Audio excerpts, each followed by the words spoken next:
हमने डिस्कस किया था कि स्ट्रेटजी फॉर्मुलेशन हो गई। अब प्लस अब स्ट्रेटजी को हमने डिप्लॉय करना है, उसको क्राफ्ट करना है। जब स्ट्रेटजी को डिप्लॉय करना है और उसकी क्राफ्टिंग का प्रोसेस है, तो हमारे पास डिफरेंट कंसिडरेशन है जिसके बारे में हमने डिसीजन लेना है, और उन डिसीजन को लेते हुए हमें बहुत सारे फैक्टर कंसिडर करने हैं, and that's where our strategic thinking will be involve. Crafting a deployment strategy में एक बहुत बड़ा इंपॉर्टेंट जो फैक्टर है, that is the timing of entry.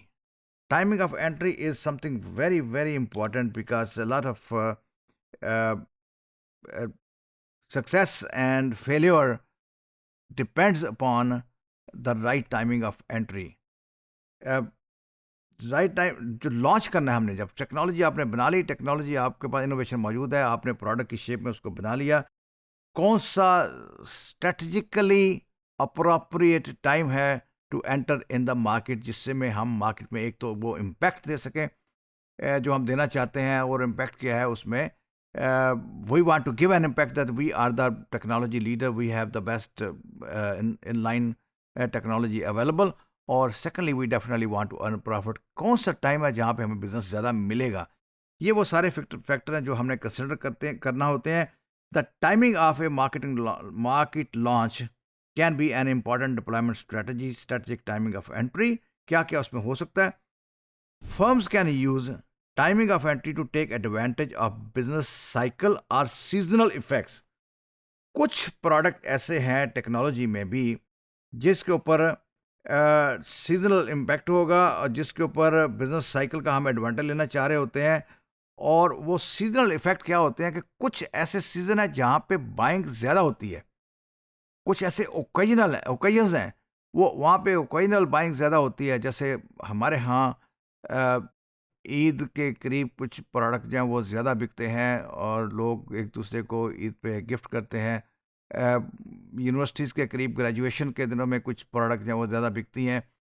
कुछ समर एंड विंटर का कुछ प्रोडक्ट के साथ तल्लक है, वो सीजनल प्रोडक्ट हैं, हमें उन सीजन्स के साथ मार्केट में एंटर होना होता है।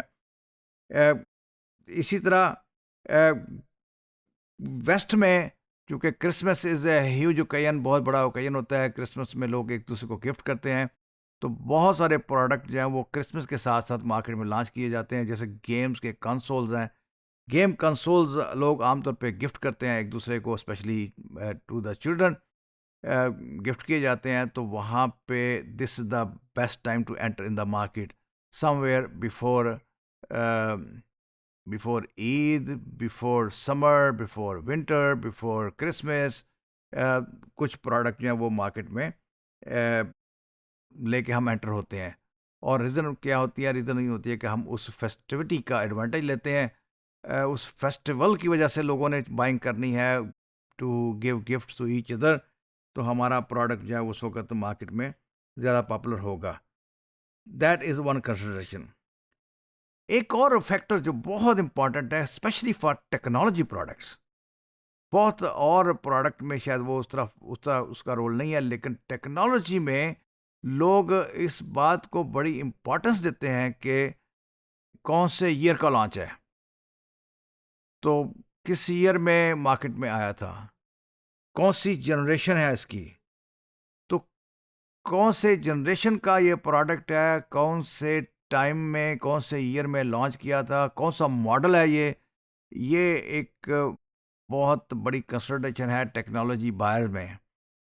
अगर आप एक टेक्नोलॉजी आइटम जो है उसको मार्केट करते हैं, लेट्स सपोज समवेयर इन नवंबर दिसंबर, और नवंबर दिसंबर में अगर एक प्रोडक्ट मार्केट किया गया, लेट्स से नवंबर एंड दिसंबर 2019 में एक प्रोडक्ट अगर मार्केट करते हैं, तो ये 2019 एडिशन कहलाएगा buy technology users who are very vigilant कि we want to buy the latest.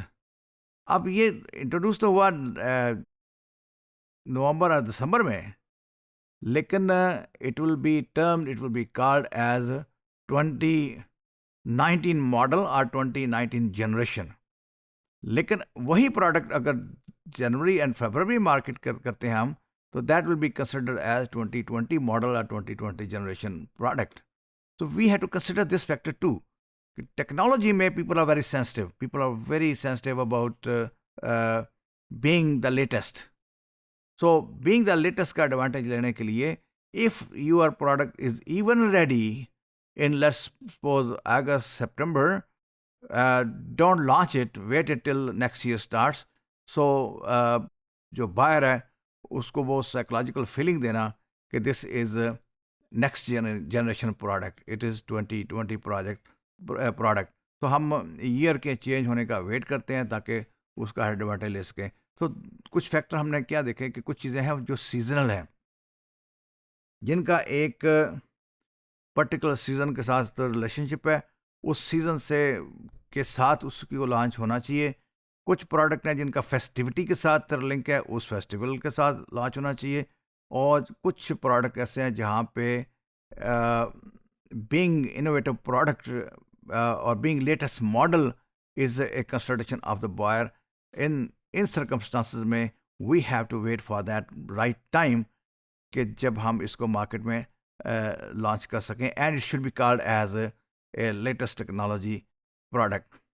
लेकिन इस सारे प्रोसेस में जो बहुत इम्पॉर्टेंट रोल है हमारा in crafting a deployment strategy, के हमारी जो लॉन्चिंग स्ट्रेटजी है, it has a lot to do with our supply chain. इस प्रोडक्शन स्ट्रेटजी एज वेल, कि हमने जो डिस्ट्रीब्यूशन और प्रोडक्शन है उसको भी अकॉर्डिंगली लेके आना है. और बहुत दफ़ा हमने पैकिंग अकॉर्डिंगली करनी. जैसे हमने कहा क्रिसमस के लिए कुछ प्रोडक्ट हैं जो क्रिसमस के पॉइंट ऑफ व्यू से हमने मार्केट किए हैं कि क्रिसमस पे ये बिकेंगे, तो उसकी पैकिंग भी फिर क्रिसमस वाली पैकिंग होना चाहिए. और अगर ईद पे कुछ प्रोडक्ट बिकने हैं जो हम समझते हैं कि ये ईद पे लोग बाई करेंगे to give it as a gift to their friends and relatives, तो फिर उसकी पैकिंग भी उस तरह की होगी, उसके कलर भी उस तरह से होंगे. तो प्रोडक्शन वालों का, पैकिंग वालों का, डिस्ट्रीब्यूशन वालों का बराह रास्त एक ताल्लुक है आपके इस फैसले के साथ कि आपने कब मार्केट में एंटर होना है. तो जब हम ड्राफ्टिंग स्ट्रेटजी कर रहे हैं, डिप्लॉयमेंट के लिए एक स्ट्रेटजी ड्राफ्ट कर रहे हैं, तो स्ट्रेटजी ड्राफ्ट करते हुए एक डायरेक्शन, एक एंगल जो है वो टाइमिंग ऑफ एंट्री है. टाइमिंग ऑफ एंट्री में we have to be very careful कि किस वक्त मार्केट में एंटर होना बेहतर है. और कभी कभी ये होता है कि हमारे प्रोडक्ट के राइट आफ्टर कंपेटिटर ने आना है मार्केट में, हमें उनको भी देखना है कि कंपेटिटर का टाइम ऑफ एंट्री क्या होगा अगर if they are in the similar products. तो these are some of the factor which we have to consider कि अगर फेस्टिविटी है तो फेस्टिवल के साथ हमें आना है, और अगर हमने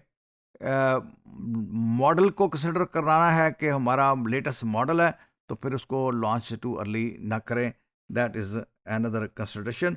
So timing of entry is a very sensitive decision, very important decision. It has a very deeper impact on success or failure of the product. So we should be very careful in selecting the most appropriate time for entering into the market.